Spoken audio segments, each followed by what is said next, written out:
Thank you for now.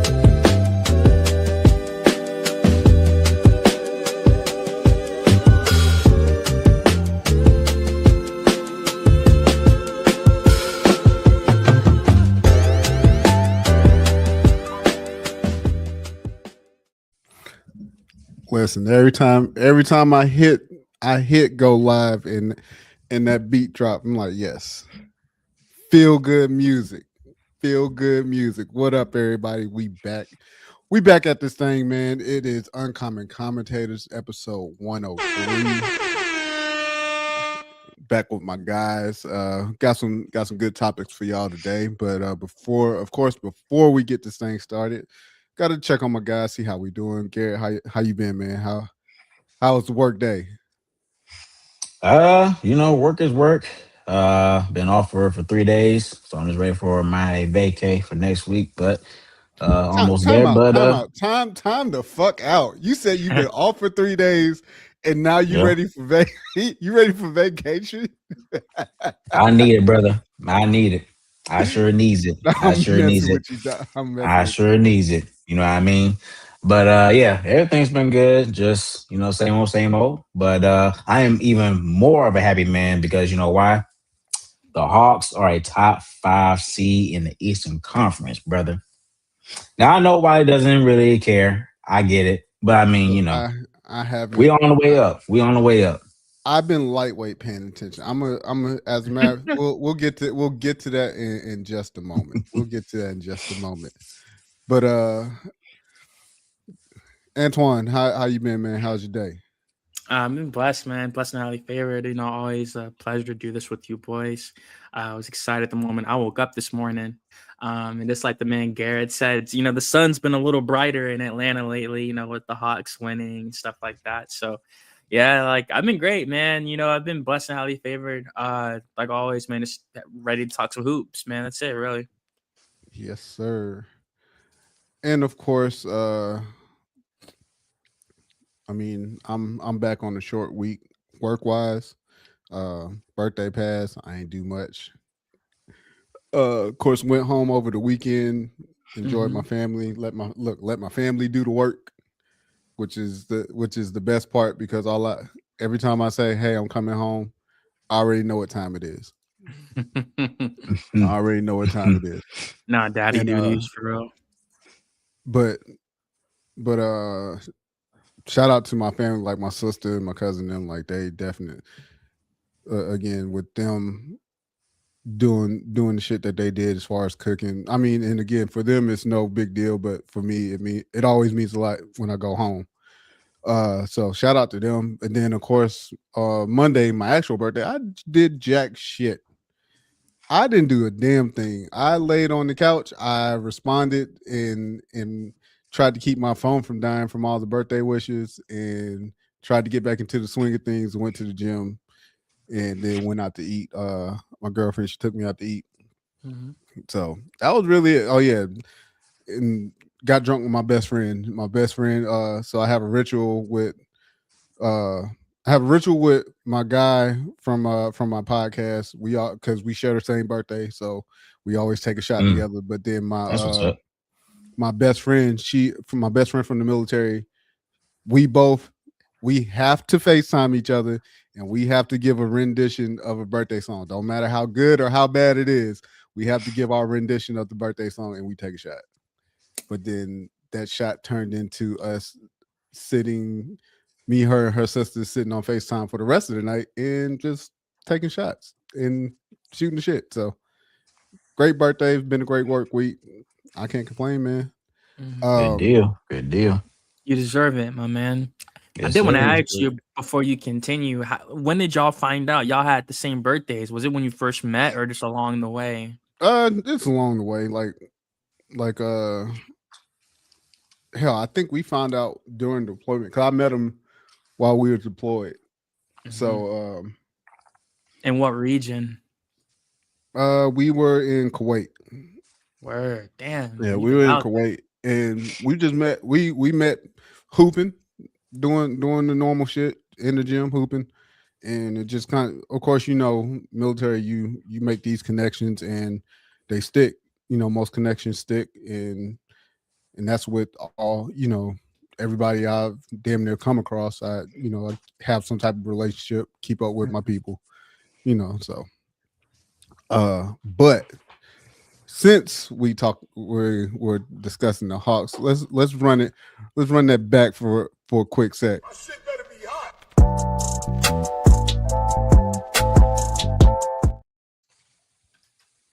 Yep, I see you bobbing your head. Feel good music. So Look how you did that. yeah, Nice touch. The Hawks, they have been doing their thing. They have been holding it down. I already knew y'all was gonna get on here ready to talk about your boys. We're gonna keep this brief because we do have a good bit to discuss. But without further ado, your Hawks are on the 3-game win streak. So they're on a 3-game win streak now. They lost to Boston. They prior to being on another 3-game win streak. Currently 5th in the East. Garrett, I'll start with you. How you feeling? How are you feeling about your boys? I feel pretty good, to be honest. And like I said, they're a top 5 seed, so uh, it's a breath of fresh air when you're going through the play-in for I don't know 5 years at least. But just to see the team just play collectively, it's not just about where they are in the East. Just a more so of you're seeing the consistent play. You're seeing all guys playing unselfishly. You're seeing Jalen Johnson, Nikhil Alexander Walker, 2 guys that could potentially, well, not potentially, but they will certainly be in the running for most improved player, and I think one of them will certainly get it. I'd be shocked if one of them doesn't, honestly. But to say the least, like I said, you're adding guys that are a better fit for the team. When we traded Trey for Corey Kispert and CJ McCollum, people thought that was a bad trade, but as the season went on, CJ McCollum is trying to be a really good veteran for the team, and he's been producing at a really good level, consistent level, I should say. And so, like I said, you're seeing a difference in the team just being able to go out and win games. Now, people will say, well, we've had an easy schedule. You can say that, but at the same time, we've seen worse. I mean, last year we've lost multiple games against the Washington Wizards. I think 3 out of 4 times last year, but no, they're playing very well. So for me, of course, I would love for them to continue to win games and see what they do in the playoffs. I think that they are playing at a level where they would push a team like Cleveland or push a team like the Knicks to 6 games, or I don't know, maybe 7, but 6 probably is more reasonable. But yeah, I just love where the team is headed. So it's really been a really good season. They've turned it around. They were playing in the play-in spot for a good while, and then, like I said, they racked the ship and they're top 5 seed. So this is really good results. Antoine, what you got, man? Yeah, man. The same thing with Garrett. I guess I'll just add the margins for real. The biggest thing about the Hawks for me is that they've stayed consistent in what made them good this year. Like even right now, they rank 6th in points. They're 1st in assists. They've been ranked 1st in assists all day. All day, all season. They're actually passing the ball at a like historic rate. It's like the 3rd highest assist average in history with 30.3 per game. I think the other teams, it was like the 78 Bucks and the 85 Lakers that had around the same passing act. And like the fact that the Hawks are sharing it like that was without Trey for the most part. So, like I said, they're sticking to the things that made them good in the first place. And now we're seeing the full unveiling of their new identity with the pieces they've gotten that make it that are more complementary for what they were trying to construct. They now have a wide variety of long players who can score at any time, all 3 levels. Even the centers are shooting at all 3 levels. So I think right now everyone knows their roles. Quinn Snyder's formula is working. Like even right now, like they're first. The team ranked their 1st in field goals made, and they're 2nd with field goals attempted. So they're letting it fly all the time. Even from three, they ranked sixth in 3-pointers made per game with 14.5, and they're sixth in 3-point percentage at 36.9. So we're seeing the 3-and-D aspect really of this team really take place with pieces like Risa Shea doing good off the bench. And also they're a monster out in transition. It's so hard to stop this team when they get out on the fast break. And that's what I really feel like they've really succeeded at during this run. Unveiling their new identity off the athleticism and the 3-point shooting and the defense.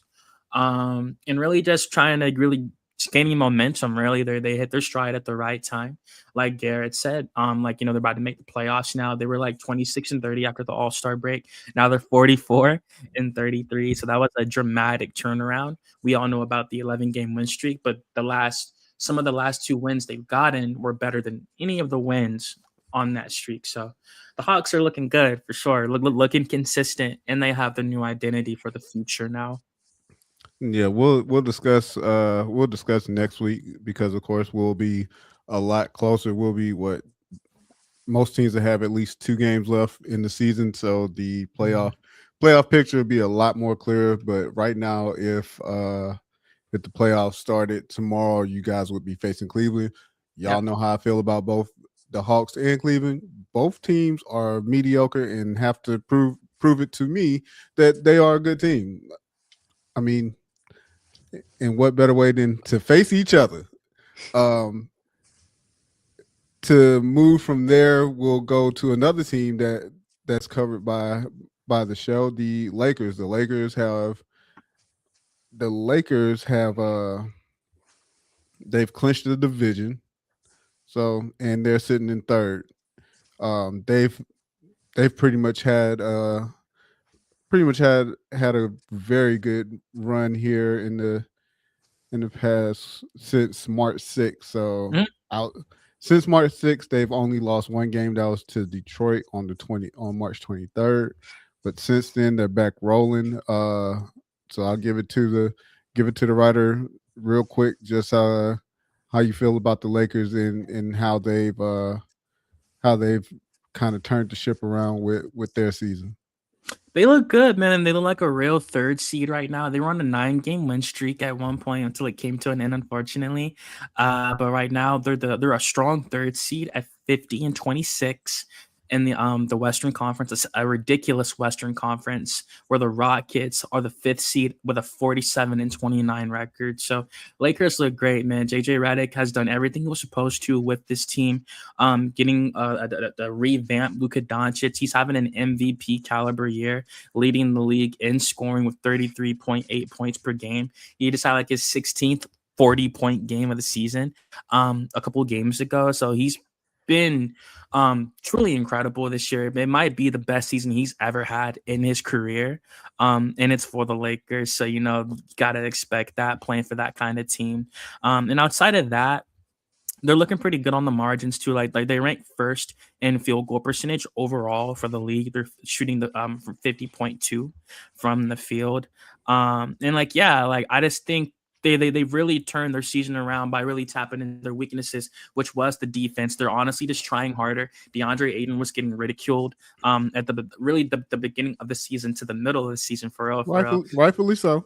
Yeah, like we saw him going at it with Clint Capella, and Capella tripping back saying you're not that guy because Ayton had a bad game that game, unfortunately. Well, that was unprovoked by DeAndre Ayton because Clint Capella we've seen throughout his career he's been consistent. He's consistent. He's a consistent sitter and a serviceable center that you can use and plug in with no issue. Pretty much Clint Capella knows his job, put it that way.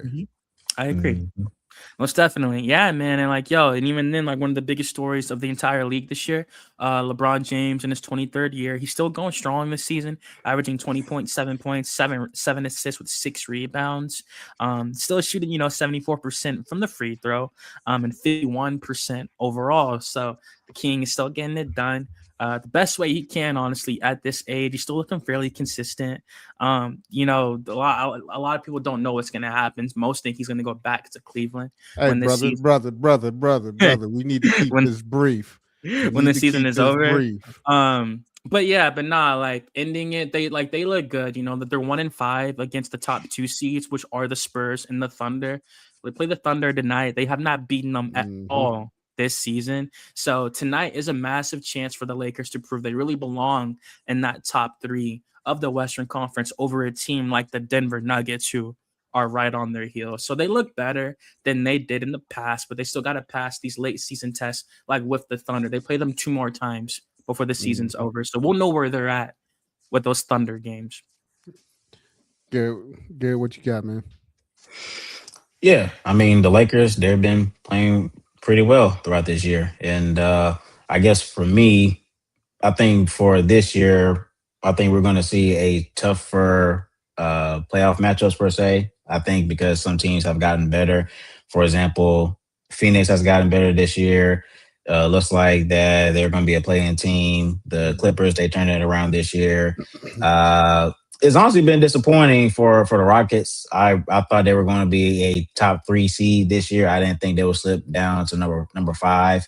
But I think that overall, with the Western Conference, I think that we're going to see a more competitive playoff run this year. With the Spurs, this is Wemby's first playoff postseason, if I'm not mistaken. So we're going to see him come up big in the postseason, and then with the Lakers, I think that with LeBron and Luca, they have started to figure things out more, how to mesh together.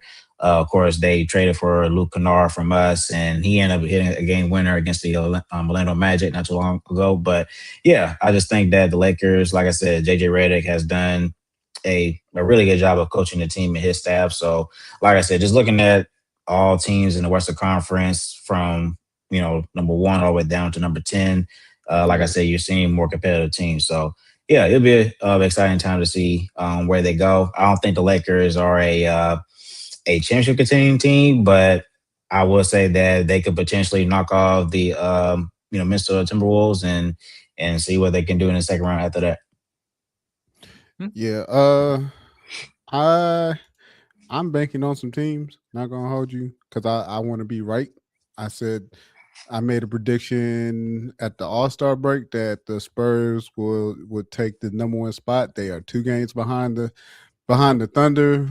Both teams have like 5-6 games left, and they have a mixed bag of teams, mostly competitive teams. So I'm just trying to be right on my prediction. That's about it.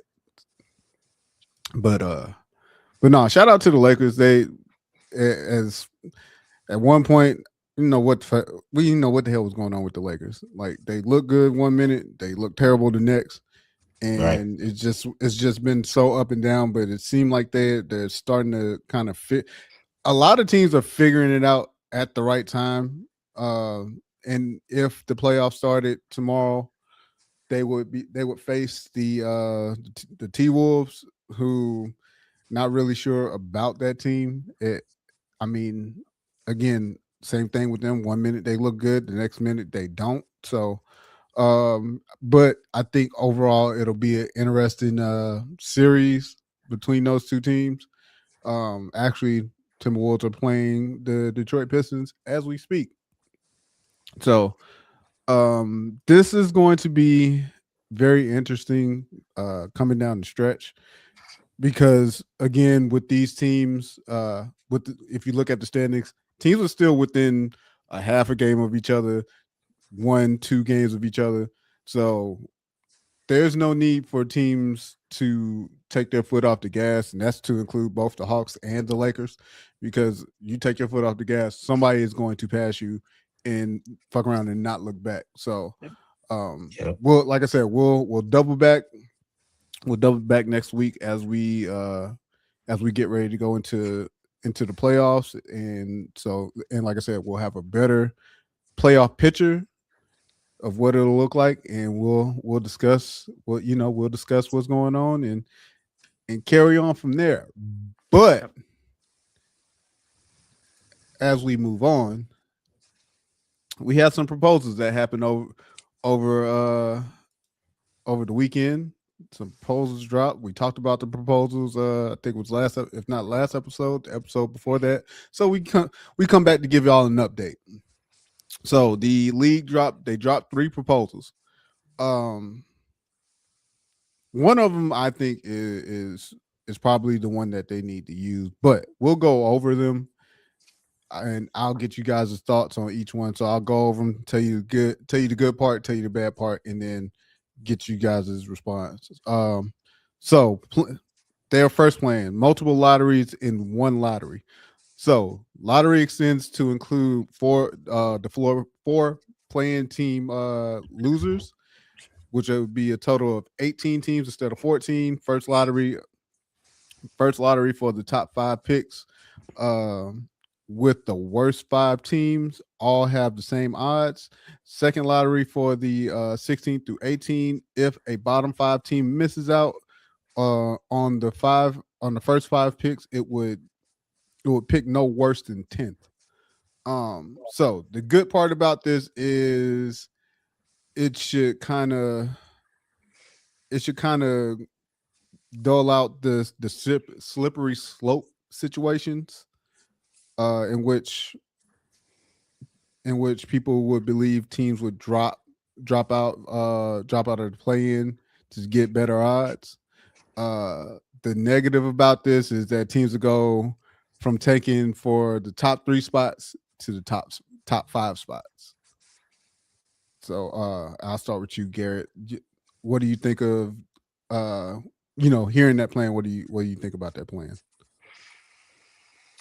Yeah, I mean, the goal is to limit teams from tanking. So I guess with this situation, I think that it does work to a certain degree, because now, like you say, you're extending it from 3 to 5. So uh, I guess it's just where for this situation, I think this may be the most reasonable pick because at least for all, the first 5 teams or the 5 worst teams, they all have the same odds. So which, makes it, fair. So for all those 5 teams there, but I'm just not sure if I want to extend it to the play-in teams per se. I know we're going to get through the rest, but I mean, I guess it is fair to a certain degree because with play-in teams, you could still have a chance to make the playoffs, but at the same time, you can still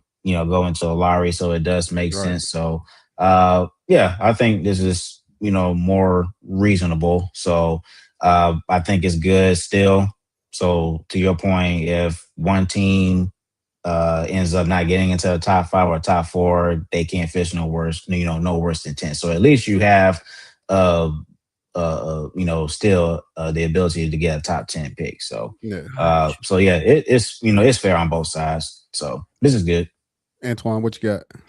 Really same thing for Garrett. I think doing that, because how you said if they fall out of the top 5, they still have a chance for a top 10.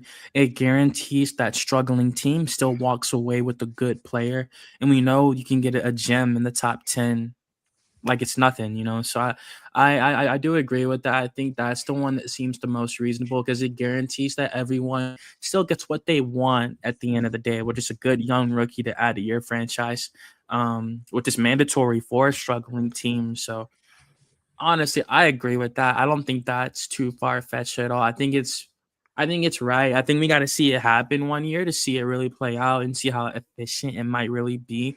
But on paper, it definitely sounds like it could do some good. Like I said, every team is guaranteed progress, and that's the most important part. All right. So plan number 2, the win floor and 2-year aggregation. So lottery extends to through losers of the first round of the playoffs, which would be a total of 22 teams. Lottery odds ranked by records over the past 2 seasons. Mandatory minimum for wins each season. So if the number of wins is 20 and you win 18, it counts as winning 20, having 20 wins. So in theory, this should curb tanking.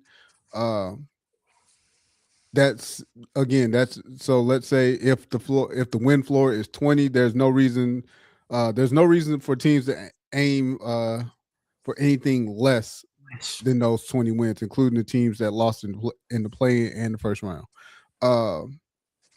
The bad side of this, depending on the win floor, 20 wins it's too low.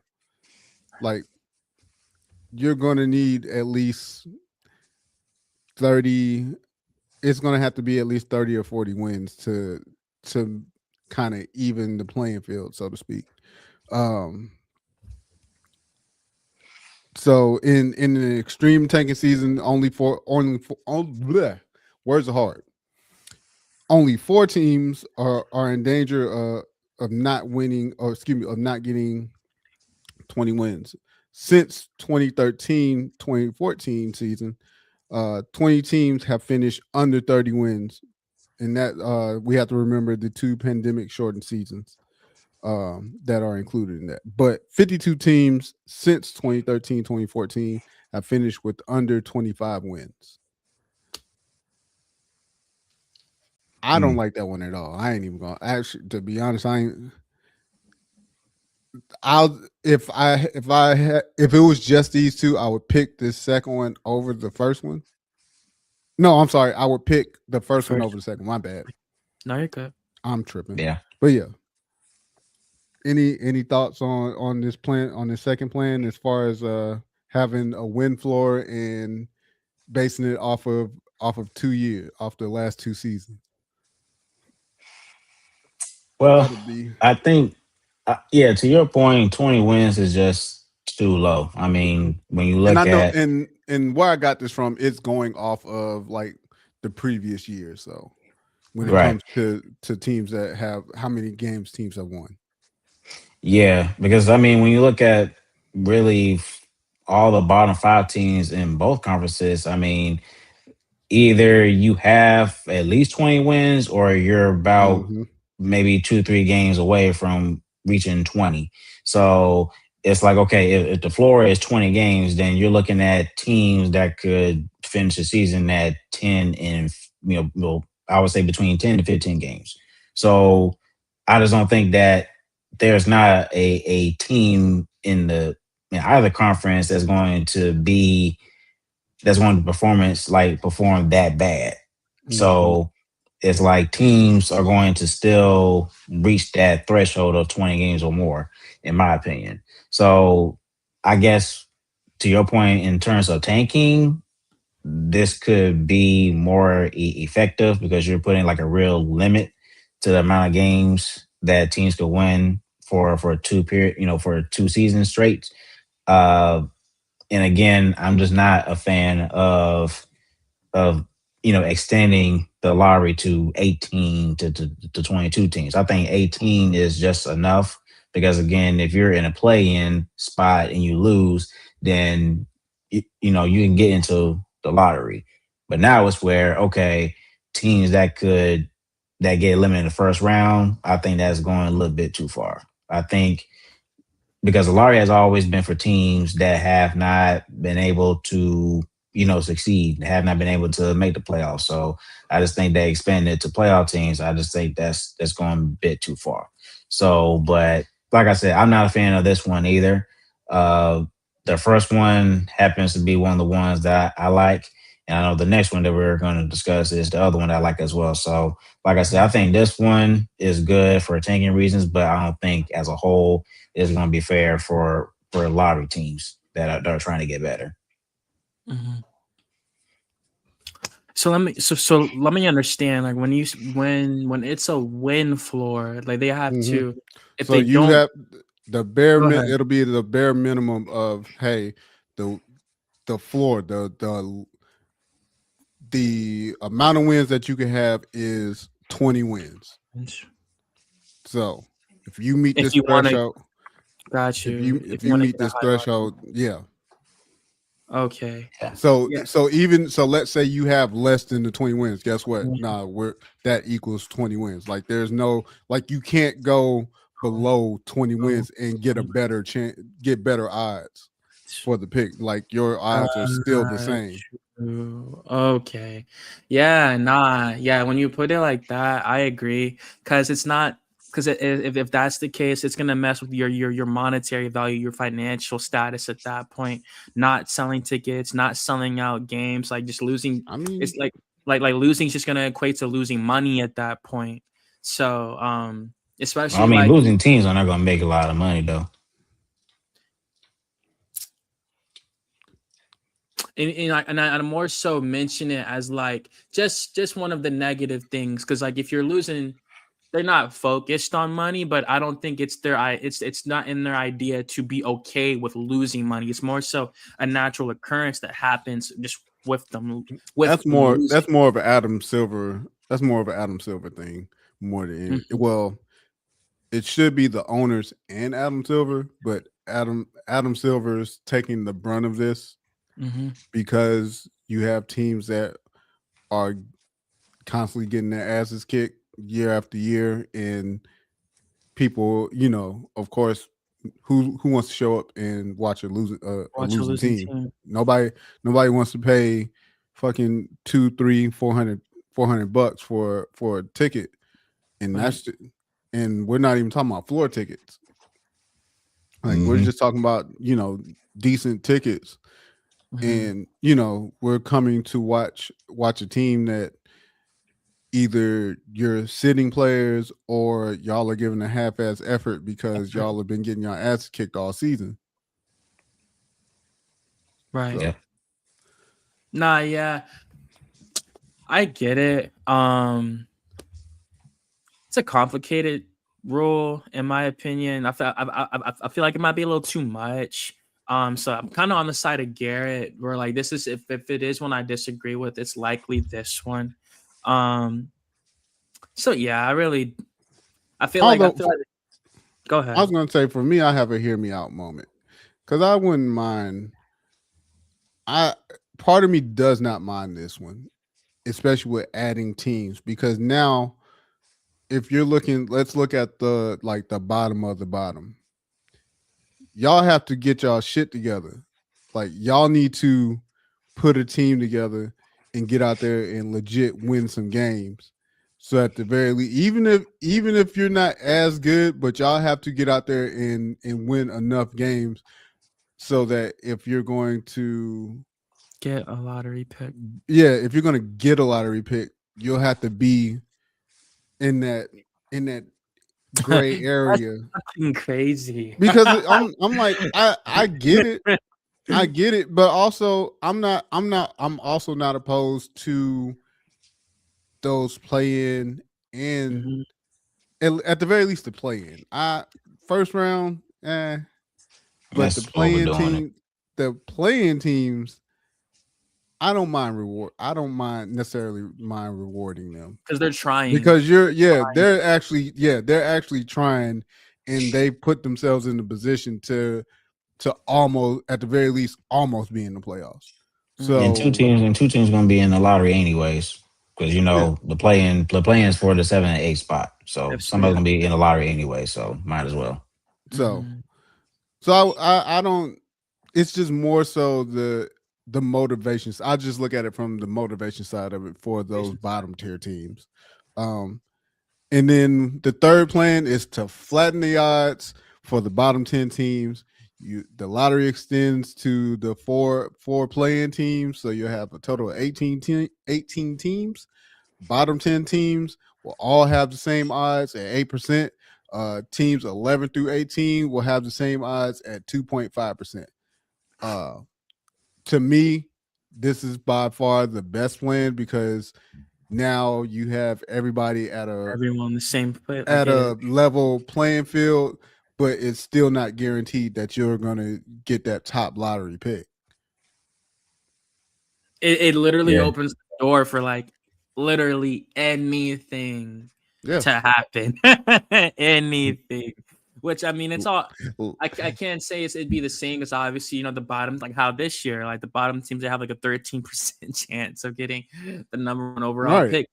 But of course, like with the Hawks, that one year, you can have a 3% chance and you just luck out, So I think or Dallas who came out of nowhere. and just snag Yeah. it. Sure. Did the Let me same throw thing. those air quotes up there. Yeah. For sure. So, so, Yeah. so, so this But one, I like it. I like it. Go ahead, Garrett.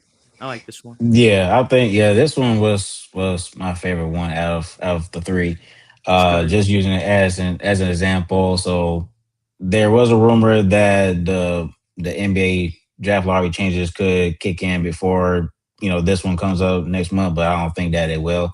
But It should. hypothetically, say if it did. So in this case, I know we talked about the Hawks earlier, but in this Yep. case, the Hawks would get the most favorable pick between New Orleans and Milwaukee. So if this change took place, today, you're talking about a 16% chance total from both conferences. So you get two bites of the apple, but regardless, though, I think this one is the best one because of the fact that it's a flat rate chance, percentage chance for both teams, both conferences. Excuse me. So it's not making things overcomplicated. It's more simple to understand. So the main thing is the 10 teams that will miss the play in all have an 8% chance. So it's a flat chance there. Win the lottery. Then with other 8 teams go from 5, 3, 2.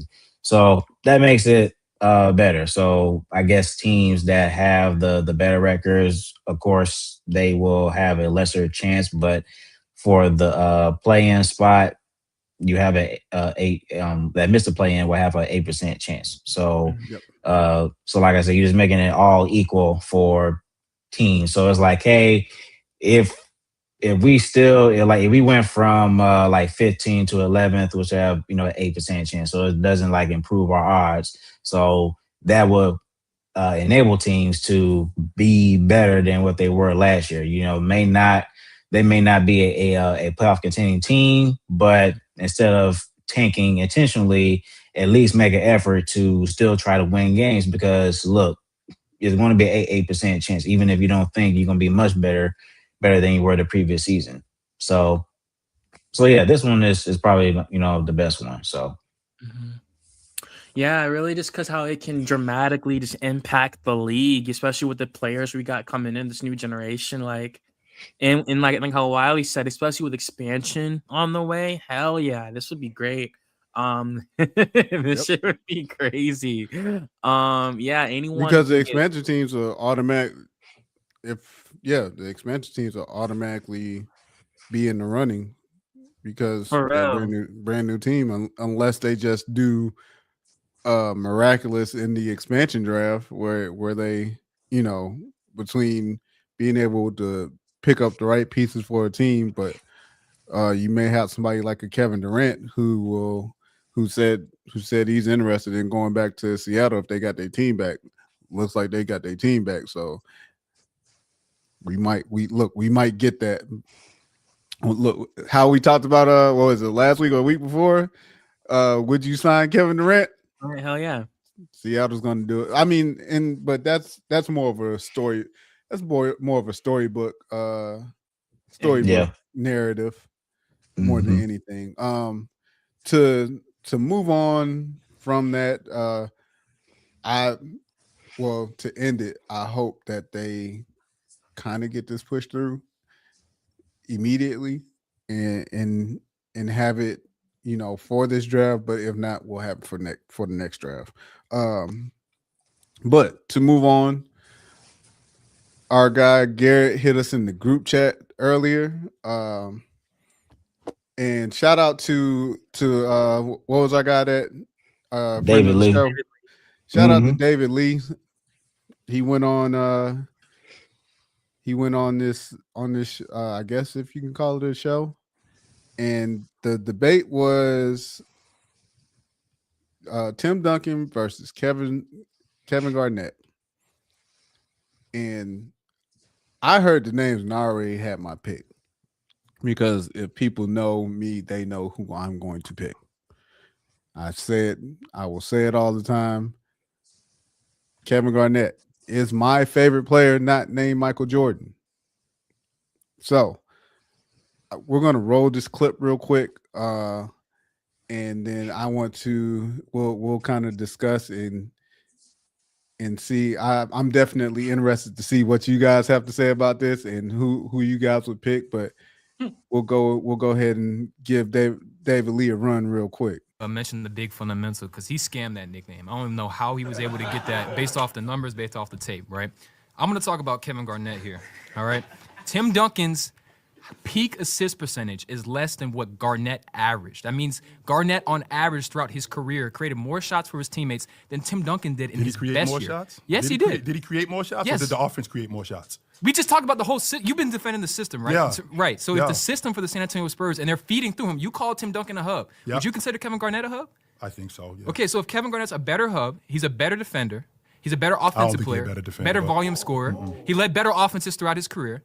Tim Duncan never had an offense go above +3 outside of 99. It took until 2013 when they had Manu and Kawhi getting back in. Then how are they winning? It was a defense in the system. And the defense in the system based on who? The offense was never tenable in the playoffs or the regular season unless Manu was on the floor with Tim Duncan. In the minutes that it's factual. From 2001 to 2007, the Spurs offense was below league average when Tim Duncan's on the floor without Manu. Meanwhile, he winning NBA championships. It's because they scamming with the defense. But let's get back to the big fundamental. Let's get back to the big fundamental. Sure. Okay. You've heard 38%. My fellow haters have thrown that number out, right? Tim Duncan's best mid-range season is less than Dirk Nowitzki's career average from the mid-range. So he's not even the best player from the mid-range. So why is he the big fundamental if he's not passing like Kevin Garnett? He doesn't have a positive influence on his team's turnovers. He's not forcing turnovers. What about his game is so fundamental that it will translate to the rest of the NBA? And this is the logic that I always have a problem with, because what you're doing right now is you're only looking at the numbers. Don't tell me that you're looking at the tape. I'm looking at the tape, No, too. you're not. You're clearly not looking at the tape. If you're telling me that Tim Duncan isn't passing the basketball, you're telling me that Tim Duncan isn't shooting the basketball. He's not passing to the level that Kevin Garnett is. That's all I'm saying. So if Tim Duncan isn't passing to the level of Kevin Garnett, which, by the way, you just told me that Kevin Garnett anchored a better offense. If he's not passing to that level, why aren't they winning? If he's not passing, they were 50-win teams in Minnesota. Okay, and he won with Boston. If you win a championship with Doc Rivers, that should count for 2 rings. That's what I think. They should count for 2 rings. No, I'm not trying. You got it. But my point is, he's fit in multiple systems. All right, he's arguably more malleable defensively and offensively than Tim Duncan. He's the best defender of his era. He has the best impact metrics of any player in that run where you said the Spurs dominated. If again, he's out there with nobody. You give him. I don't like doing the whole switching guys in and out, but I believe that Kevin Garnett is the best player from that generation, the best power forward that we've actually seen, even though it's a dying archetype. Shout out to David Lee, man. Shout out to him. I told y'all he do good work. Because man, he definitely was on it. I will always, like I said, I will always pick Kevin Garnett just because of the game that he played. I love the way that he played. I think for me, everything outside of the game that Kevin Garnett did, as far as the intensity that he played with, the shit talking, he was my type of player. Like, he went out there and he gave it his all, and it was the type of game that I like to watch. That's why I was like, yeah, Kevin Garnett is my guy. Love Tim Duncan, but I'm going to pick Kevin Garnett, even though yes, we do know, yeah, Tim Duncan won a shit ton of championships, but there's context to that. So Garrett, since you brought it to the table, we'll start with you. What's your take with this? Well, I think this is one of those arguments where it really makes you think twice, honestly, and it's kind of hard to, I guess, slice through certain things to determine who is the better player. But I mean, you will often hear people say Tim Duncan is the best power forward of all time, not just because from a statistic standpoint, but of course with his accolades. You know, he's a 2-time MVP, a 5-time NBA champion, a 3-time Finals MVP, 15-time All-Star. So I think that when I look at Tim and when I compare him to KG, I think that to a certain degree, they both had a similar play of style. Now, again, that's only to a certain degree. I think that for KG, I think his game was more fluid. So to David's point about his assist percentage, I think KG was more effective as a facilitator, being able to pass, being able to get to his spots quicker, being able to have a being a better ball handler, I should say. So being able to get around to around the basket and being able to just get to a four quick, as opposed to Tim. He could do those things, but like I said, it's just not as fluid as KG. So they both impact the game at the same level, really, because when I compare their numbers for their career, Tim was averaged 19 points compared to KG 17. They both averaged exactly the same amount rebounds at 10. Tim had 3 assists, was averaging 3 assists for his career, and KG had 3.7. Tim averaged 50.6 from the field, and it was a 50.6% from the field, and then KG was 49.7. So the the numbers are pretty identical. But like I said, that's why I say they both pretty much had the same game to a certain degree. So I mean, for me, just to answer the question directly, I'm always going to pick Tim Duncan because, like I said, when you compare their numbers, they're quite identical. So there's always going to be a tiebreaker, and it's always going to come down to their accolades and even just outside like their 15 All-Star appearances. I mean, when you talk about their first team All Defense, second team All NBA, first team All NBA, those type of things, they all pretty much had the same numbers in that regard too. Now I will say that KG did win MVP and, if I'm not mistaken, Defense Player of the Year in 2008. So, like I said, that just makes the argument so much tougher. You said he won MVP. He won MVP in 04. 03, 04. 03, 04? Okay. Yep. My mistake. I remember okay, that year. Okay, my mistake. Yeah. So I mean, so you have both guys that have won, MVP once before. Tim has won it twice. So yeah, I think that both guys' games, they are pretty identical. I just think that for some people, for KG, he was just a better facilitator because he was able to get guys more involved. And so I don't know. I think people may say KG is a better player now, just the way the game is played in this era. But like I said, just during their era when they played, I think you have more people have Tim Duncan as their better power forward. But like I said, you never go wrong with KG because you always want to have a solid case. Antoine. Yeah, man. Damn. I'm not trying to have this be a boring podcast or nothing, but I'm not fake neither. My pick has always been Kevin Garnett. Every barbershop I've ever been in, anything like that, I've always been consistent saying KG. I've always said that Tim Duncan just had a better supporting cast, period. He had 3 other Hall of Famers. Like 2 on the floor, 1 on the sideline. And then he had a future Hall of Famer in Kawhi Leonard to help him get that last one against the Heat. So he's always had a litany of Hall of Fame players. Kevin Garnett has never, until he reached Boston, never had nowhere near the kind of help that Tony Parker and Manu Ginobili could have mustered, even like a Bruce Bowen. I'm gonna say for context, because I think that was one thing that David Lee brought up. For context, Minnesota fucked KG over by doing a deal with Joe Smith that it fucked them up for years, and it strapped them to the point to the reason why KG left. So that and I'm not making it. I'm not trying to make that as some excuse, but again, context matters in a lot of this when it comes to these teams, because I'm like, you have to take into consideration the teams that KG played on and the teams that Tim Duncan played on. Tim Duncan pretty much played with the same guys for at least over a decade. At least you want to ring like his career. second year, just coming in playing with David Robinson. Like he's already came in with a superstar center by his side. Now, David Robinson was on the ladder of his career, but also David Robinson was still a big deal. Twin Towers, man. Yeah, like so. But again, my bad. I didn't want to cut you off. I just wanted to give that context. Nah, that was much needed. Because I wasn't I wasn't really around for that. You feel me? So nah, man. I think Tim Duncan's a phenomenal player. You don't get his accolades without being a great player. Pretty sure he was the number 1 overall pick of his draft, panned out like he was supposed to. I do give KG a little bit more respect on that regard because Kevin Garnett came out of high school and made the All-Star team his second season, which is really hard to do, especially on a bad team, even averaging 17 points and 8 boards at 20 years old. That's crazy. Like at 19, that's crazy to do that. Especially knowing how skinny he was back then. So, I mean, man, like Garrett said, their numbers are really identical. They really damn near have around the same things.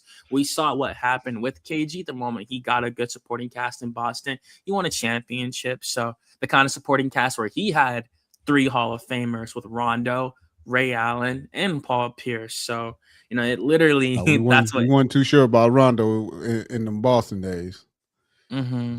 Yeah, I definitely think Rondo, he could low-key be a Hall of Famer himself. And Rondo has like 2 rings, a 4-time. No, I'm just saying during that, because that's when Rondo was young. He was he was young. 22 when they won. He was young, and so this is like his rookie. We'll say within his first 3-4 years of the league, coming after Phoenix, playing with these guys. So Rondo wasn't necessarily Rondo. Like we would see spurts of the Rondo that we know now, but yeah, with that Boston he wasn't team, he wasn't at his peak during that time. He had where he was getting out triple doubles and all that kind of thing. Yeah, he had a lot of flaws. He wasn't quite there yet. He had a lot of flaws, but he was a major key when it came to that championship. And that's what I was going to say. I thought he was just perfect for what they had needed at the time. They needed a point guard who was going to hone in and feed all these mouths, and he did that willingly. And that became, man, like how you said, that was their beating heart, really, being able to feed all those mouths. So not to stay on this much longer, because I would definitely like to get your take last while, because you saw both play literally their whole career. So I mean, I think just for Kevin Garnett, like I said, like I guess David mentioned it there. I just think it comes down to that. Like if Kevin Garnett had dudes by his side the moment he came out, I think he would have maybe won 1 or 2 more rings. Like David said, they were already a 50-win team. They won 58 games the year he won MVP.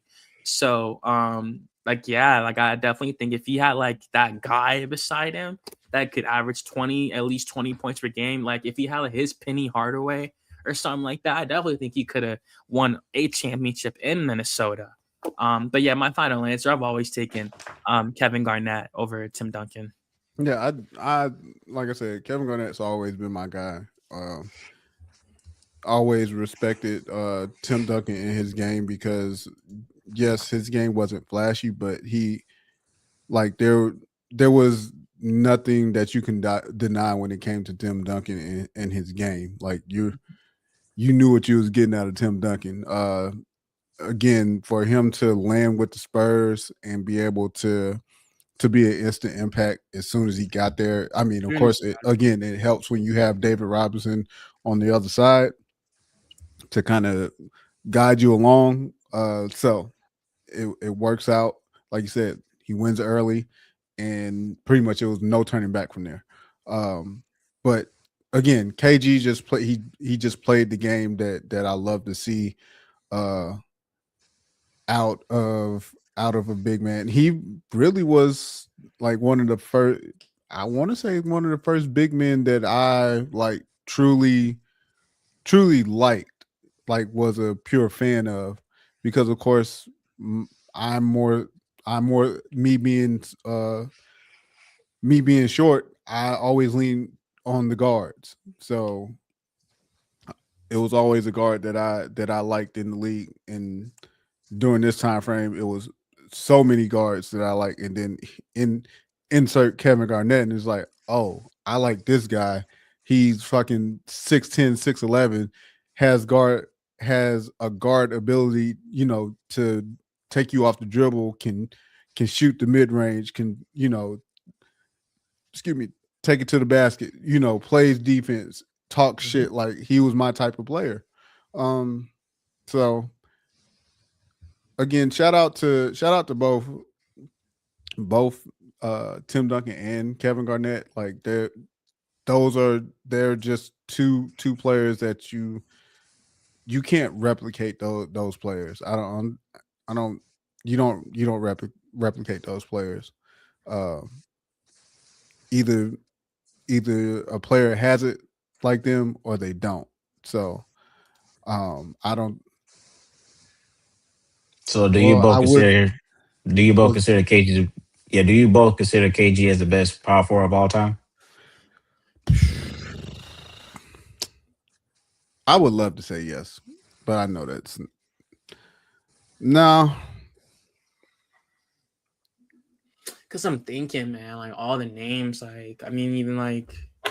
Because I'm like, I'm not even throwing his name off in there. I mean, not even trying to be like that, but I'm just thinking like all the legendary names, man. Like, but yes, Carmel. I know you was headed to Karl Malone. I'm more so with granted the career. Charles Barkley. The career doesn't necessarily match, so to speak. But Charles Barkley. I mean, if you're looking at it from an accolade standpoint, then yes, it's Tim Duncan. Again, because Chuck was a motherfucking monster. But even from a skill set standpoint, I just look at it from who's the player that I think did it the best, and for me, it was KG. I was like, I'm always like, so there's a clip of when KG, they were at the Olympics and they were doing a one-on-one full court drill. And KG's giving bucket after bucket, and it's everybody, and it's on everybody. It's Shareem Abdur-Rahim. Yep, Abdur-Rahim, Jason Kidd, Vince Carter, and it's back to back. He's going down, taking them off the dribble, bank shots, jumpers, layups, crossover. Like, I'm like, dog, you don't get that. You can't get that from a lot of power forwards. He was just one. For me, he was just one of one. He was one of one when it came to power forwards like that. Mm-hmm. Yeah, man. I mean, it's hard, man. It's hard when you really go down the list and shit like that. Because I really, really like Charles Barkley a lot. You know, really just the fact he won MVP in the same league where Michael Jordan was in the middle of his prime just really shows how great of a player Charles Barkley was. And he could have won multiple MVPs if Michael wasn't there. He could have won a ring if Michael wasn't there. So I don't think he wins a ring even if Michael wasn't. Really? I mean, even on like that 93 Phoenix team, that was one of the best teams. I mean, Dan Marley, Tom Chambers. No, yeah, I know the team. I'm just trying to think of who out of the East. Beat them because the Pacers, no Chicago Pacers are the Knicks. Reggie in Indiana for real. Okay, you have to think about it. They took the Bulls. They took the Bulls to the limit. Right, that's when Jordan got in his jersey. They took that. They took that Bulls team to the wire. So, but I get it. I just think Charles, if you put him in a finals, like as like the A side, oh yeah, he's having like a Giannis type of. Like, we saw it. We saw it when he was at Phoenix. I mean, like I said, Charles Barkley was a monster. Chuck was one of the. He was another person. He was another player that, yeah, his game looked a certain way, and his game was something I was like, I like his game. So, but to move on to our last topic. Our last topic is a very interesting topic. Did not see this happening, and a topic like this, it came out of left field, and I was gonna, to be honest, I wasn't gonna have us talk about it. Yeah, and then the more I thought about it, because mind you, I haven't listened to the clip. I just saw what was being said and what was happening. So, if you're living under a rock. And Jaden Ivey was waived by the Chicago Bulls. Low-key forgot that he was on the Bulls.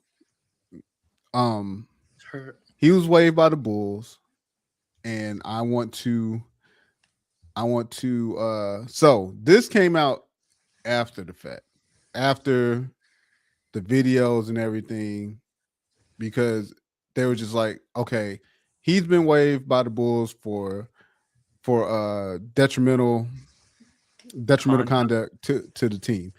That could mean anything whenever it's put out there. But as time went on, we got more information. So I'm going to break down, I guess, the so-called issues as to why he got waived. He said destroyed the locker room sanctuary, constant preaching made players uncomfortable, religious rhetoric pressed upon teammates daily, told players who was righteous and unrighteous. So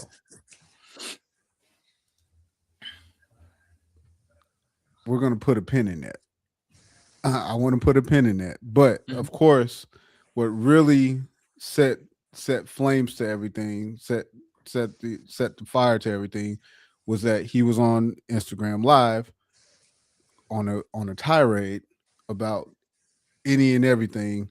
But here's the first clip that really set everything off.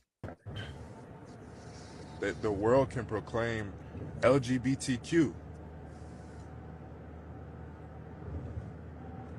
right? They proclaim Pride Month and the NBA.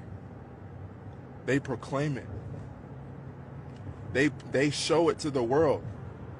They say, come join us for Pride Month,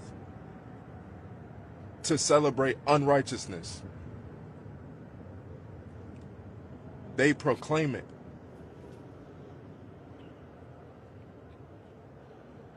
They proclaim it on the billboards. They proclaim it in the streets. Unrighteousness. So how is it that one can't speak righteousness? How is it one that how are they to say that you man, this man is crazy? And then I guess a few minutes later, I'm not sure exactly the time frame, another video pops up. That's why you got Steph Curry, and he not even surrendered, and y'all believe he's a Christian. Y'all believe he's a Christian because he wrote Philippians 4:13. Y'all think he's a Christian, but he cursing just like the world. We are now almost ready to go, so please take your seats, fasten your seatbelt. Friendship with the world is enmity with God. He's friendship with the world. He don't know Jesus. And I pray he comes to the truth, that him and his family will be saved in Jesus' name.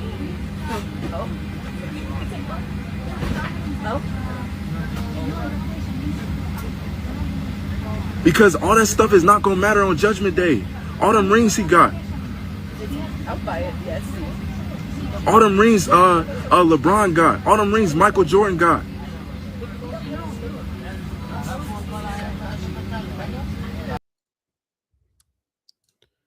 So just initial reaction. Antoine, I'll start with you. Initial reactions when these videos start popping up. What were your thoughts? Thinking he's obviously going through something. It's something mental. I've seen a lot of people saying it's a religious psychosis. That's the term they're coining for this. I've never heard of that in my life before this moment, but I could definitely see that. It seems like he's definitely out of it. He's nowhere near in the mind frame of basketball.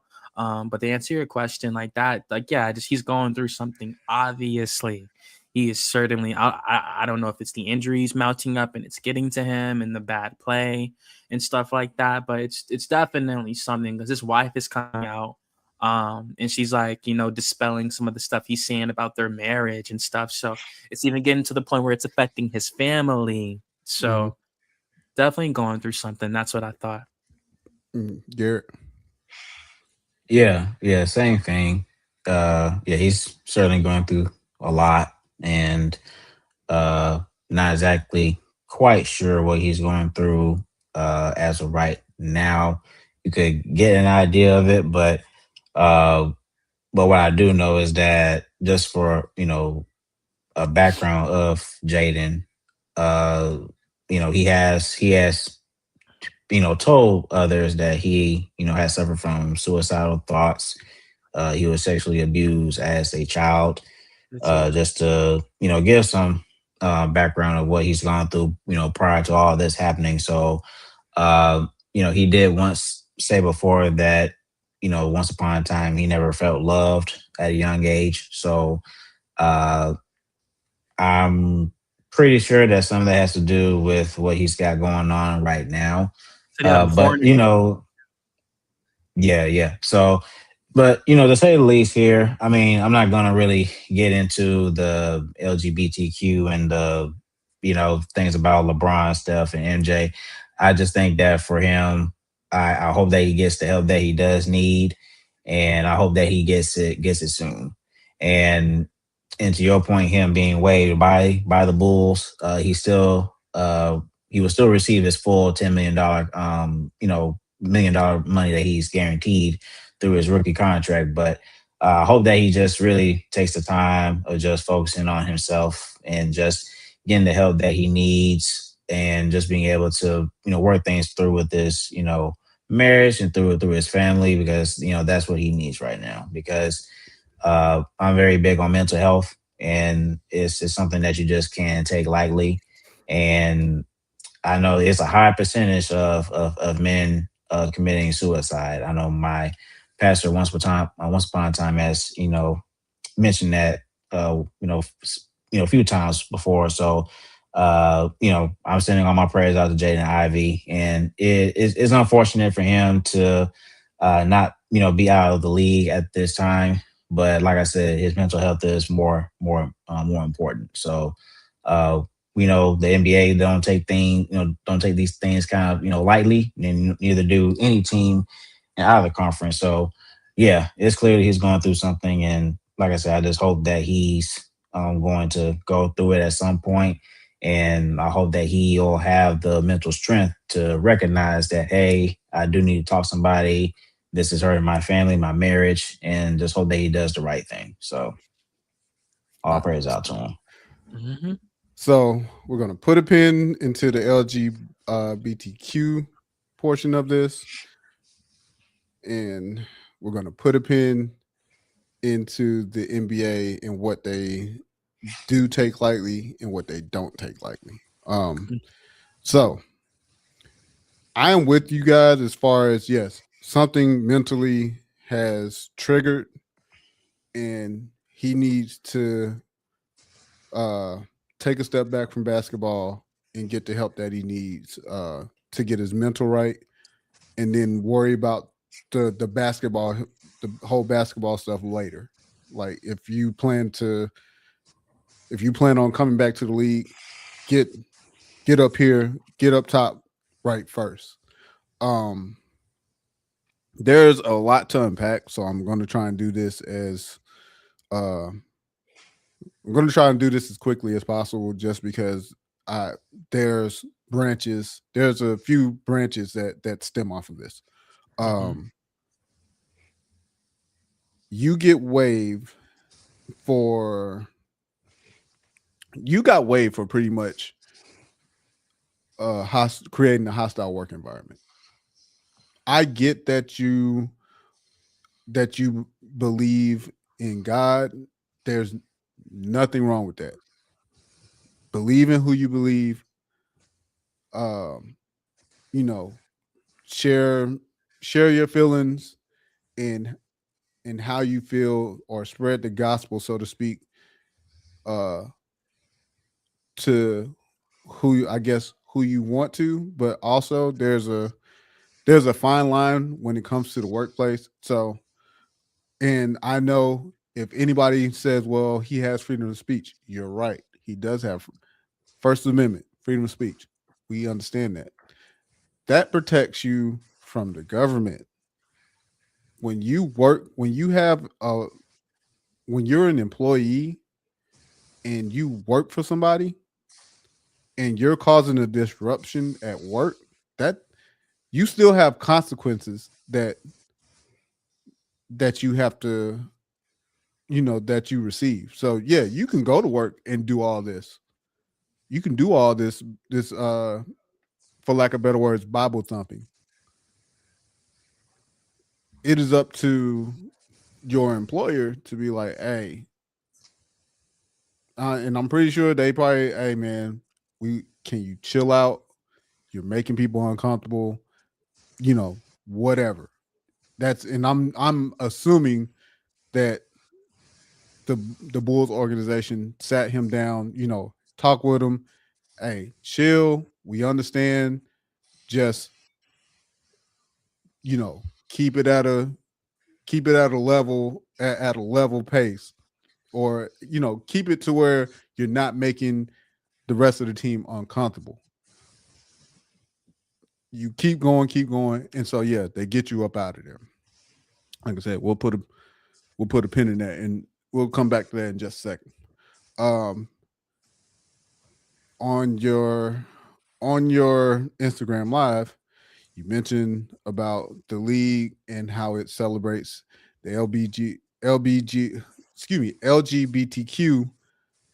And my thing is, before you even got drafted, NBA been doing this for quite some time.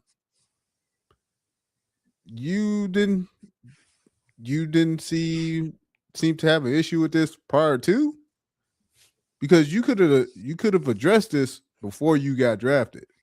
Right. So that, and then on top of that, I look at this because just real quick, but I think the reason why he never addressed it before, and I could be wrong. I think when I mentioned about him committing, having suicidal thoughts, he did mention that, he was going through stuff even before and during, he committed himself to God. So I think that's why he didn't mention that before. I think this was like during, while, when he first started in the NBA.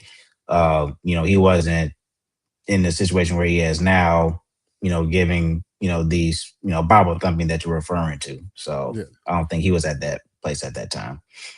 Again, I mean, I hear you on that, but that still doesn't give you the right to go and start doing this shit. Of course. Yeah, absolutely. Yeah. Because again, everybody has their own walk. Hence, now you bring in Steph Curry. Talk about him having Philippians 4:13 written on his shoe. I can do all things through Christ who strengthens me. A Bible verse that if you are of the church and you know this verse, you have said this line, you have said this verse many times. Again, me as a fan, I do not care what what a player's religion, what their religion is, what they believe in. Hey, you are here to entertain. This is an entertainment business. You go out, you get paid millions of dollars to go hoop. Do that part. Now, if you decide to share with the world that, hey, I believe in God and all this stuff, cool. That's fine. But you can't sit there and wag your finger at Steph or anybody else that you believe that is doing wrong by the word, because now you're doing wrong by the word, because you're casting judgment on somebody else. Mm-hmm. You cast their judgment, throw the first stone. Yeah. So again, you're up here something has gone awry, and I'm just trying to put this as delicate as possible with this. Something has gone awry upstairs, and again, you need to take a step back, not only from basketball, but just from life in general, and get yourself together. Whether it's pretty much go get you a therapist, have a seat, and just take the time to get yourself back on track personally. because this is not only affecting you, but you have a family, you have a wife, you have kids. So, and now I said, go ahead, Antoine. I wanted to ask you, I guess both of you, really. You can go first, Wiley. Do you think he gets a job ever again in the National Basketball Association? Put a pin in that. All of it's gonna. I'm a circle. I promise you, I'm gonna circle back around to it. Sure. I don't know, Garrett, if you wanted to answer that question. I mean, I think he could. I just don't think it's going to be immediate. It could take a year or two. I mean, you never know. So, I mean, like I said, the man just got waived. So I will hope that he would be able to come back. But like I said, that's up to, the NBA and teams that may be willing to give him, a second chance. I don't think that he's doing this I don't think his actions are meant to harm anyone, honestly. I don't think, like I said, I will say hurt people hurt people. I know y'all, pretty sure y'all know that phrase. So, like I said, I believe once he just takes this time to, seek help and get to a better place that he's in now, then I think that he'll be in much better headspace, much better spirits all around. And then, like I said, at that point, then I hope, someone would give him another chance to come back and play. I mean, the kid's been, is a very talented kid. So, but like I said, right now, I don't think that's the most important thing. It's just for him just to, get the help that he needs. Money ain't no object at this point. He's Right. set for at least for now. So, yeah. Right. I wanted to point to the LGBTQ side. The NBA is partnered with the WNBA, and if you look over at the WNBA, there are a lot of women who are either gay, lesbian. They are a part of this community. So for you to go off on this tangent when it comes to the LGBTQ community, forgetting that the NBA and the WNBA are linked together, that does a disservice to the WNBA. Also, that does a disservice to any NBA players who maybe closeted and are part of this community that are still trying to figure out their way. They're still trying to figure that part out for themselves. Now, you asked about if he would get another, if I think that he would get another job. He should. Reason why? Kevin Porter Jr. is in the league right now. That's just one. That's just one. Miles Bridges. I mean, he's got two. Jobs right Jackson now. Jackson Hayes too for the Lakers. Josh Giddey. Absolutely. Shit. So for Chicago. And this is why the banner below says NBA's Pandora's box, because this Pandora's box has now been opened. So if the NBA, they punish players for domestic violence, but they bring them back. Now, if let's again hope and praise that he's able to get himself back together. Absolutely. Let's say Jaden Ivey takes time off, gets himself together, gets to a point where it's just like, okay, my mental is together. What we've been seeing here lately, that is now behind me. I won't I won't be a disruption to anybody's organization. I will, I will do my practices the way I see fit, but again, not be a distraction to the team. He should get a chance. He should get another chance. Because again, you have all these listed players who have video evidence of domestic violence. Yep. And they're still in the league. So why can't Jaden Ivey still be in the league? Yeah. So it sucks. It sucks what's happening, and he's still going. Unfortunately, he's still on the internet going off again. I need him. I really need Jaden Ivey to take a step back, step away from social media, step away from the internet, step away from it all, and take time out to get yourself together. Because if you get yourself together, it'll then get your family again. You're not in this by yourself, big dog. Right. You have a whole family. You have a wife and you have children. You have to consider. You have to put this all into consideration.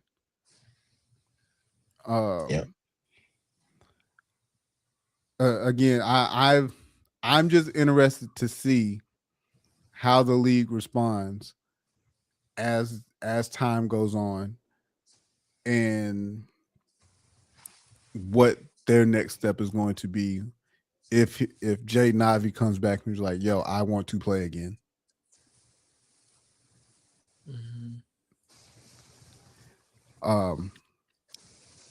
Like I said, I almost didn't do this topic for us, right? But I did feel like it was important to discuss, just because you, again, once you start peeling the layers back and you start looking, and I'm more so looking outside of just what Jaden Ivey's doing. What Jaden Ivey is doing, that's one thing. What he's discussing, now you have to start pulling layers back, because now you're discussing a community that they didn't do anything. This community exists just like every other community exists. Black people exist, white people exist, all nationalities exist. We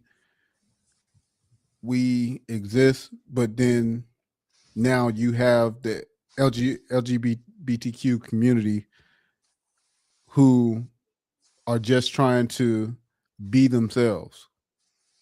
And here you go whacking at them because you feel like, well, why are we celebrating them? They're unrighteous. Well, who are you to say that they're unrighteous? Because if we want to take a deeper look into some stuff, we can. That book that you're waving at, if you sit down with people, it'll open your. There are some people that will open your eyes about that book called the Bible, that you'll hear some shit that you will not like in that book, that you will, if you sit down and think about what happened during that time. Hell, to be honest, what's going on now in the world? Like you're wagging your finger at them, and us as a society are going through fucking hell with who's in charge right now. So again, I don't know if you guys have anything else on this. I want before we end this show, I do want to any last words on any of this, Jaden Ivey, LGBTQ community, anything. You know, first cat. Yeah. Like I said before, I just hope that he gets the help that he needs. That's the most important thing at the end of the day. And for me, outside of the things that he has said, to your point, Wiley, is more so what I'm more worried about. It's not just his mental health, but also him being a husband and a father. Because at the end of the day, they certainly need him, and I'm pretty sure you, Wiley, that better than me and Antoine. But I think that just when you're a husband and a father to a child or children, it's important that you set the right example for them, and that because at the end of the day, you're the head of the household, and they look up to you. So you want to make sure that you're always in a good headspace, because you have a family to take care of. So you just have to be real about what's you're going through and how you're able to go about it, because I think a lot of times people know what they got going on, mentally, physically, spiritually, whatever the case may be, but they don't want to really put in the work to, get right. So I just hope that he finds that maturity within himself to go out and seek counseling, seek a therapist, wherever he needs, just to do right. And like I said, if he's not able to do that for himself, then at least do it for his loved ones that look up to him and that need him. So, like I said, I send all my prayers out to him, and I hope that he gets well pretty soon. Yeah, man, same thing. Yeah, like put the ball down. That comes last right now. Like Garrett said, he still gets that $10 million payout. So, yeah, like he has all the signs to point towards getting himself together. Just for the future, he could live off that money there for the rest of his life if he played it right. So I think right now, I just don't want this to be the end of him. I don't want him to be known as a person who was like homophobic or anything like that. Unfortunately, I don't want that to be just the end of his story at 23 years old after being the number 4 overall pick in the draft like that. I just don't want to see him go down like that. He's too talented for that. And yeah, I just want to see him get the help most definitely, most importantly, like Garrett said. And that's it, man. Like how we mentioned those players, I think when it comes down to getting an opportunity, he should be able to at least like redeem himself if he has to seek redemption. If these other players have been getting opportunities for physically hurting other people, innocent people, I certainly think that Jaden should at least be given a chance to redeem himself within the eyes of the league and show that he's just a good guy who wants to play basketball, who is going through something like how we all go through something. And that's it. So, yep. I don't want to continue to regurgitate everything that you guys said because I agree. No, I'm just saying I agree with everything you guys said. Definitely hope he gets the help that he needs. Continue to take care of your family because that's what's the most important. Outside of yourself, you have your family that you need to take care of. Like you said, I agree. We all agree. Hey, if he gets himself together, he should get another shot. You got players who have committed domestic violence that are still playing. So if they can get a chance, if they can get a second or third chance, so should he. He hasn't put his hand. He ain't put his hands on nobody. So yep. He hasn't put his hands on anybody in the league. He hasn't put. He didn't put his hands on his wife. So we're clear on that part. Go ahead. Like last thing, not even comparing the players, just the circumstances. Ja Morant went through that whole gun situation, right? Of course, we didn't even mention Ja. Like for real, he lost endorsements and all of that, but that not once but twice, Ja Morant got caught up with guns on camera, and he's the starting point guard for the Memphis Grizzlies right now. Even after all his homeboys getting traded, he is still in Memphis. Well, so again, I point to the league more than anybody. I point to the league because this is also a league that supports alcohol, gambling, So, yep. Kyrie, you're absolutely right. Now, Kyrie got a second chance his second chance is that was after like the anti-Semitic stuff and oh yeah, I forgot about the end. Yeah, I forgot about that. deep. Yeah, It went that deep, and he was in the finals after that. Yep. Yo, playing with Luka So yeah, Doncic. again with the league, now this everything points to the league. Like we set our deal for Jaden, and that we wish him, we pray that he's able to get himself together. But to the league, y'all y'all opened y'all may have opened Pandora's box with waiving him.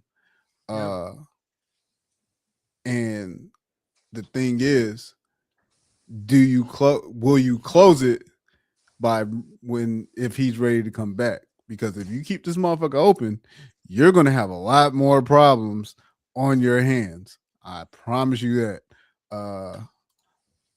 One thing hurting him is he is an average. Oh yeah, for sure, yeah. And my friend was talking about that too. He was like, they had a bunch of, outside of that, they had some scapegoats to say, say he was struggling after his injury, after they acquired him from Detroit and all of that. So I get it, that's why I was. Go ahead. No, I was gonna say, and I do believe, yes, if he was, because I seen somebody say if this was Anthony Edwards, would they have waived him? No. Come on. No, they wouldn't have waived him. Come on. I know that we are all three of us know they wouldn't have fucking waived him. That's a money thing at that point. Like yes, because this is it's money. But it's a business. Yeah, it's a business. Like all of this shit is a business in the end of it. That's why I say. That's why I say when it comes down to all of this in the end, if the NBA doesn't fucking close this box by bringing him back whenever he's ready, they're gonna have more problems than they think. But that's all I got on that, man. I again just hope that everything pans out for this young man, because this is definitely something that I did not see coming until it showed up on our doorstep via social media. Oh yeah, I forgot to do this at the beginning, so I'm gonna do it now. It's like, yeah, man, you work 18 years to get there. You make it. You feel me? Like, where's our QR code? And it's crazy. Oh my God. It's crazy because his mother is the coach of the Notre Dame women's basketball team. So I know for a fact someone has talked to her about it. Someone's pulled her to the side or something. Someone has pulled Neil Ivey to the side 100% to talk to her. Like, what the fuck is going on with your son? This and that. Maybe you should talk. And she can't do nothing. That's her son. But at the end of, he's a grown man now. She can try and go and care for her son. But at the end of the day, like, she's definitely hit him up for he has to do the, like, in the grand scheme of things, he has to do the work. He has to do the work to get himself back on track. Yes, that's his mother. She can help guide him, but in the grand scheme of things, he has to do the work. It's on him. I agree. I think update has removed our QR codes, but thank you for pulling up and rocking with the Uncommon Commentators. Please like, share, subscribe, comment on the video, subscribe to the YouTube channel, hit us up on social media if you got it. Go ahead. Oh no, I was just saying Uncommon Commentators. We're just pointing to the sign. Oh, my bad. Now you're good. Yeah. Like I said, tell a friend, tell their grandma and them, tell your mama and them to pull up. We all right. I feel like we all right sometimes. We do okay. But no, in all seriousness, we appreciate everybody that pulled up to rock with us tonight. Again, we will be back next week. We will be a few games out from the playoffs, so we will definitely be talking about the playoff picture, how it looks, and giving probably some lightweight predictions, possibly. Also, Hopefully your bracket didn't bust with Duke losing because mine definitely did. Oh, yeah. I guess before we also, leave, I was gonna say, I got Illinois and Arizona to be in the national championship 2026. Give me Arizona to win it all. I don't know. Arizona, okay. I'm just look at this point. I'm just I'm with you on that. Yeah, look, I'm just picking the team at this point. I want to see Illinois Illinois take it, man. And then also on the women's side, shout out to South Carolina, UConn, pretty much all your number ones, UCLA and Texas Longhorns. Yeah. Yep. So that should be it. This should be a fun weekend when it comes to basketball. Again, we will be back next week to give y'all what y'all need, and we are out of here, y'all. One band, one sound. Then give me my theme music.